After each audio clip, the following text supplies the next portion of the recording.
gente, tudo bem com vocês? Aqui é o professor Júlio Araújo de História e hoje nós vamos dar continuidade ao assunto da aula anterior.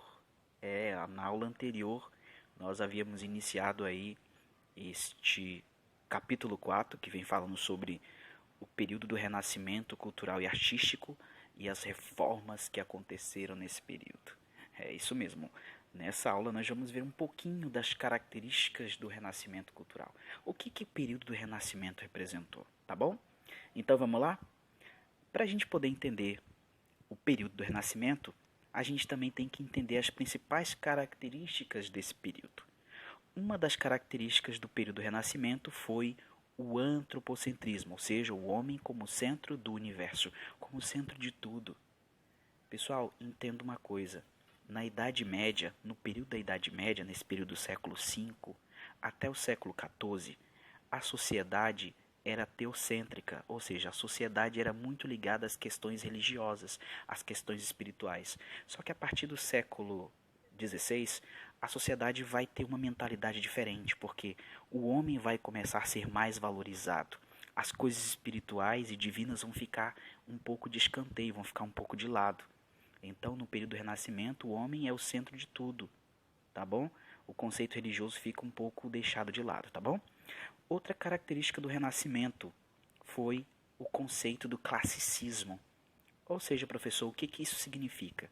Isso quer dizer que durante o período do Renascimento houve uma retomada dos valores da antiguidade clássica.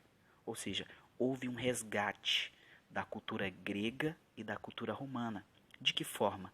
Se você observar os quadros, as pinturas, né, a arquitetura, os detalhes estéticos desse período do Renascimento, você vai ver a perfeição nos detalhes. Isso tudo porque, durante o período do Renascimento, esse conceito do classicismo, essa retomada dos valores da antiguidade clássica, né, tanto da cultura greco-romana, vai ser um dos pilares desse período. Você vê que todos os quadros eles têm uma perfeição de detalhes. Por quê? Porque se você observar na cultura greco-romana antiga, eles valorizavam muito isso, tá bom? Outra característica do Renascimento vai ser o racionalismo, ou seja, você utilizar a razão, o método científico de pesquisa para encontrar respostas para determinadas indagações. Então, o racionalismo também foi algo bastante propagado no Renascimento, tá bom? Outra característica do Renascimento foi o naturalismo. Houve um interesse em retratar o ser humano, os animais, a natureza de maneira mais realista, por meio de estudos de anatomia. Posso dizer com toda, digamos assim, certeza que o naturalismo ele foi essencial no período do Renascimento, porque foi através deste conceito que houve uma evolução e uma transformação na medicina. A medicina evoluiu bastante durante esse período do Renascimento, porque novas técnicas foram introduzidas, né? Novos trabalhos científicos foram feitos e isso avançou bastante. E por último, outra característica do Renascimento foi o hedonismo, ou seja, essa valorização do corpo, né? Essa questão dos prazeres terrenos e espirituais, esse culto à beleza e à perfeição foi algo muito forte no Renascimento.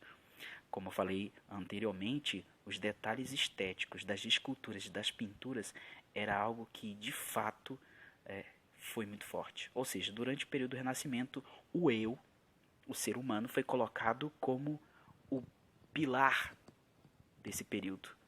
O elo religioso ficou de lado, ficou de escanteio, tá bom? Então, dentro desse conceito, dessas ideias, dessas características do Renascimento, a gente vai ver que o humanismo ele repercutiu tanto na área da astronomia, quanto da matemática, da física e também na medicina. Por exemplo, na questão da astronomia, a gente vai ver o grande avanço que foi com a formulação da teoria heliocêntrica, feita pelo matemático Nicolau Copérnico. É claro que a teoria do Nicolau Copérnico ela teve algumas alterações feitas pelo alemão Johannes Kepler, que comprovou que os planetas giravam em torno do Sol em órbita elíptica, ou seja, para você entender um pouco melhor, de forma circular, tá bom?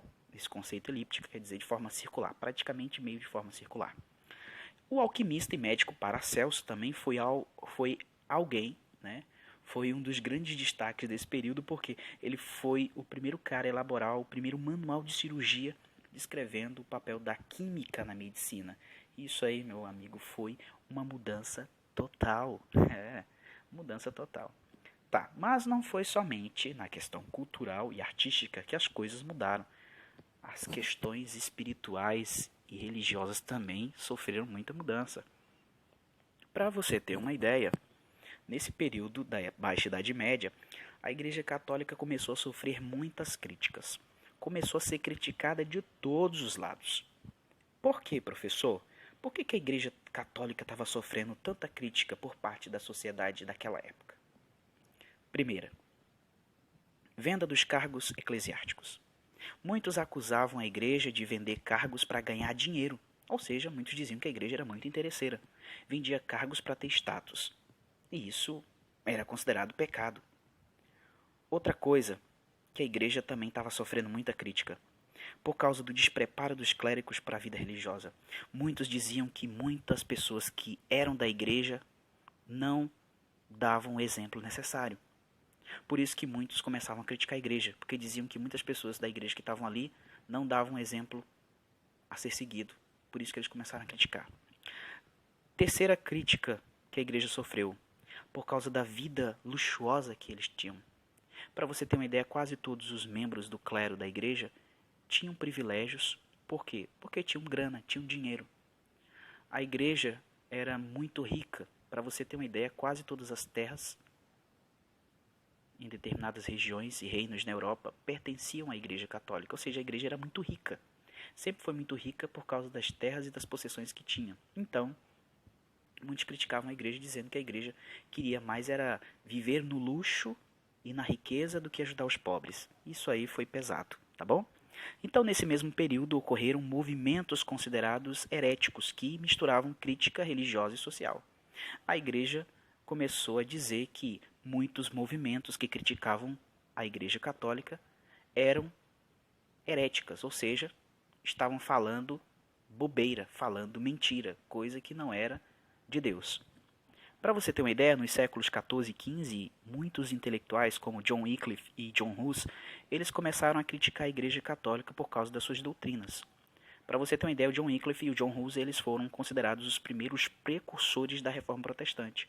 Ou seja, esses caras queriam mudar algumas ideias que a Igreja Católica defendia. Porque essas pessoas diziam que a Igreja tinha que mudar os seus conceitos, porque não podia ensinar coisas incorretas para as pessoas, para a sociedade, tá bom?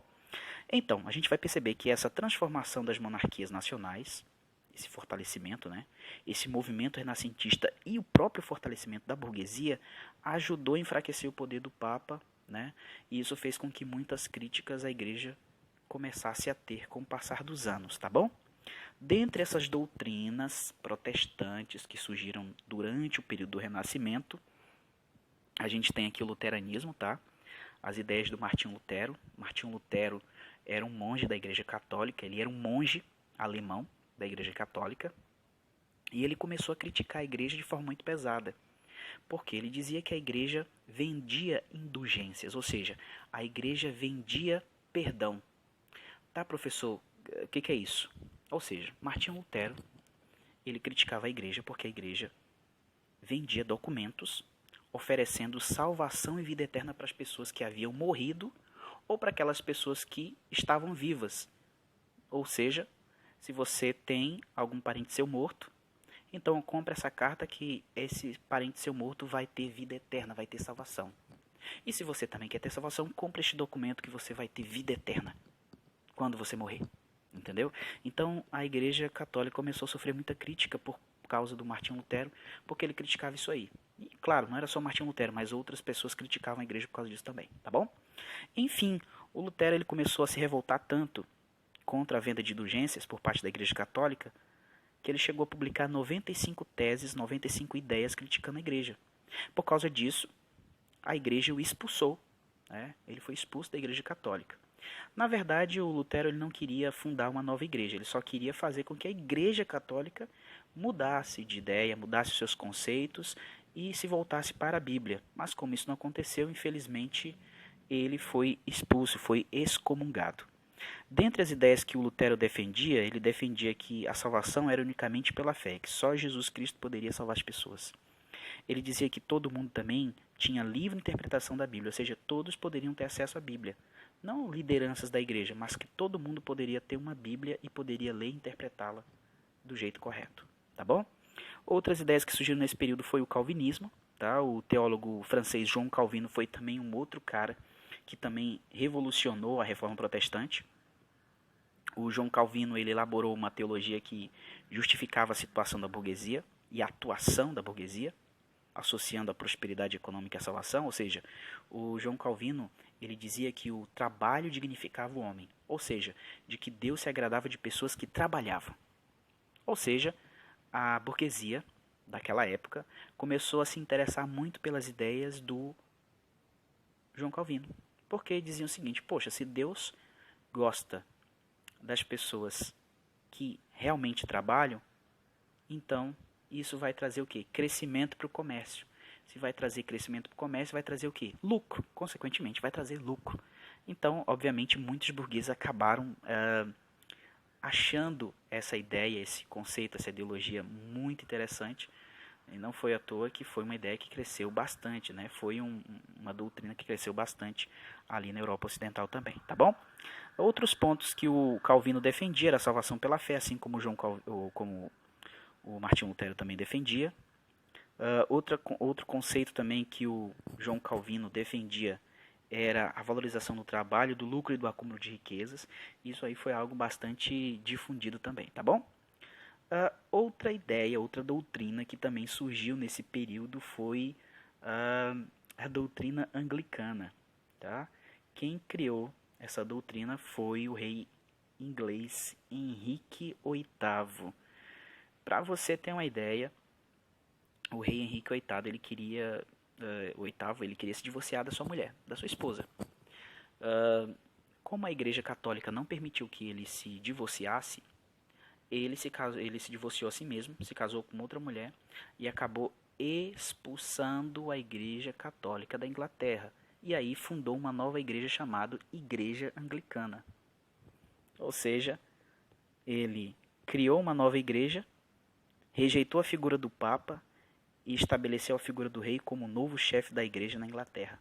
Ou seja, essa igreja anglicana seria liderada e seria administrada pelo próprio rei da Inglaterra. Igreja Católica não mais nessa região. Então, pessoal, é isso. Espero que na aula de hoje vocês tenham entendido algumas coisinhas que que eu expliquei aqui para vocês, tá bom? Qualquer dúvida você pode falar com o professor Júlio, que ele estará à disposição. Na próxima aula tem muito mais e a outra parte do vídeo nós veremos na outra semana, tá bom? Tchau, tchau, até breve, até a próxima semana.